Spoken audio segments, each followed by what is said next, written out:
माननीय सदस्य श्री धैर्य सिंह माने जी है नहीं क्या? माननीय सदस्य श्री धैर्य सिंह माने जी। नमस्कार,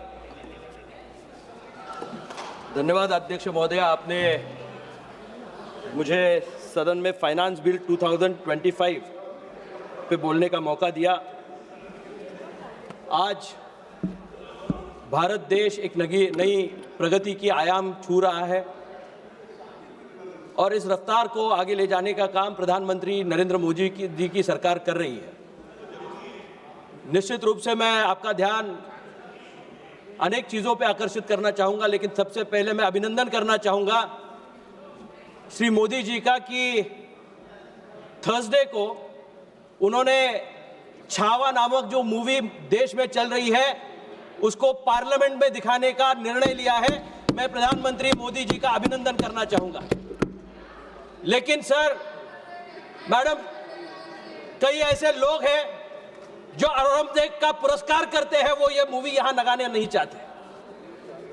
जिस शिवपुत्र संभाजी ने अपना प्राण इस देश के लिए, देव देश आणि धर्मासाठी ज्यांनी प्राण या देशामध्ये त्यागले, त्या छत्रपती शिवाजी महाराजांच्या सुपुत्राचा, त्या छाव्याचा चित्रपट आज देशाच्या संसदेमध्ये लागतोय, याचा सार्थ अभिमान महाराष्ट्रातल्या तमाम जनतेला आहे। आणि मला गर्व आहे की संभाजी महाराजांचा छावा हा पंतप्रधान नरेंद्र मोदी जी ही पार्लियामेंट में या ठिकाणी दाखवणार है।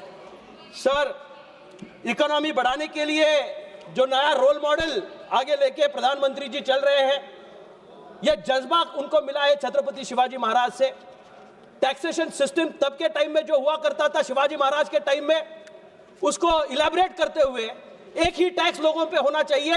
बहुत अलग अलग टैक्स के सेक्शंस कांग्रेस के टाइम में यहाँ देश में चलते थे, लेकिन उसको अलग थलग दिखाते हुए उन्होंने एक नया सिस्टम बनाया जिसमें जीएसटी के माध्यम से हर एक टैक्स पेयर को उसमें लाया। टैक्स पेयर सिर्फ टैक्स नहीं भर रहा है सर, मैडम, तो इस देश के प्रगति का भागीदार हो रहा है। एक विकसित भारत का स्वप्न जो लेके भारतवर्ष का आदमी आगे बढ़ रहा है, उसको आगे ले जाने का काम ये टैक्स पेयर कर रहा है। और उसको मालूम है जो इंफ्रास्ट्रक्चर देश में बन रहा है, वो रोड्स के माध्यम से हो, रेल्स के माध्यम से हो, बाल स्वास्थ्य के माध्यम से हो, महिलाओं की उन्नति के बारे में हो, हर जगह भारत एक नई ऊंचाई छू रहा है और उसके लिए एक रोड मैप लेके आदरणीय प्रधानमंत्री जी चल रहे हैं। मैं निश्चित रूप से बजट में कुछ चीजें जो अच्छी की गई, उसमें 12 लाख रुपए का भुगतान जो करते हैं, 12 लाख का पगार जो लेते हैं या जिनकी आय 12 लाख के नीचे है, उनको टैक्स फ्री करने का काम प्रधानमंत्री नरेंद्र मोदी जी ने किया है। मैडम, ये बहुत क्रांतिकारी निर्णय है जिसके माध्यम से आम आदमी की आय उसको टैक्स फ्री करने का काम श्री नरेंद्र मोदी जी की सरकार ने करा। जिसका सिर्फ 60,000 की आय जिसकी थी, उसको टैक्स फ्री करने का काम कांग्रेस के शासनकाल में था, उसको 12 लाख तक ले जाने का काम नरेंद्र जी मोदी सरकार ने करा है। मैं इस माध्यम से, इस प्लेटफॉर्म से आपसे बात शेयर करते हुए ये जरूर कहना चाहूंगा, जजिया कर लगा करता था मुगलिया सल्तनत में, और जजिया कर के लिए उसको प्रोत्साहन देने का काम इसने, जब ये जीएसटी आया तो इसे गब्बर टैक्स का नाम दिया गया, जजिया कर का नाम दिया गया। जिस औरंगजेब का पुरस्कार ये कर रहे हैं कर्नाटक सरकार में, एक तरफ यहां विपक्ष के नेता संविधान हाथ में लेके खड़े रहते हैं और कहते हैं कि हम संविधान बचाना चाहते हैं, और दूसरी तरफ कर्नाटक में संविधान बदलने की बात यही लोग करते हैं। मैं निषेध करता हूं ऐसी सरकार का जो संविधान को कटघरे में रखने का काम ये लोग कर रहे हैं। बाबा साहेब अंबेडकर के माध्यम से दिया हुआ संविधान इस दुनिया का सर्वश्रेष्ठ संविधान है, और उस संविधान को सर पे लगा के, दिल में बसा के प्रधानमंत्री जी आगे का दौरा कर रहे हैं। लेकिन इनको इस पे राजनीति करनी है, और इस राजनीति का टच कसने के लिए वो निचले स्तर पे जाने की कोशिश कर रहे हैं। मैं महाराष्ट्र से आता हूं। कुछ 2 दिनों से आप टीवी पे देख रहे होंगे कि जिसका एक कमरा खाली है, वो जोकर महाराष्ट्र के उप मुख्यमंत्री के बारे में कुछ अनाप शराब बक रहे हैं। मैं इस सदन के माध्यम से, कुछ नियम नीतियां बननी चाहिए सर, कुछ तो ड्रॉ लाइन होनी चाहिए कि जिसके माध्यम से किसी व्यक्ति विशेष पे टिप्पणी करने से अच्छा आप नीतियों पे टिप्पणी करें तो उसका जरूर स्वागत होगा। कॉमेडी के नाम पे कई लोग अपनी राजनीतिक दुकानदारी चलाने की कोशिश कर रहे हैं।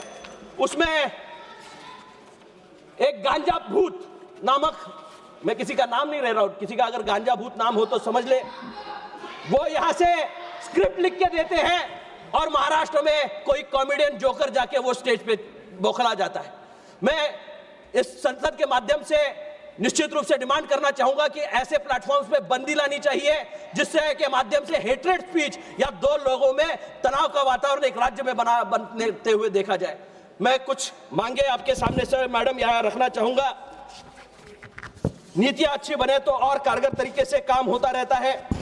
महाराष्ट्र के किसानों के लिए और डिमांड्स में यहां मैं अपने सामने रखना चाहूंगा। ट्रांसपेरेंट नीतियां बनने के लिए टैक्सेशन सिस्टम में सिंप्लीफाइड पना लाने की जरूरत आपने करी है, लेकिन उसमें सर खाद का जो यहाँ है, किसानों की खाद जो है उसको और कम करने की जरूरत है, जिसमें ज्यादा मुनाफा से किसानों को मिल सकता है।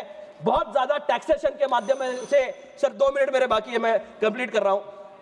किसानों की आय बढ़ने में उसका फायदा होगा।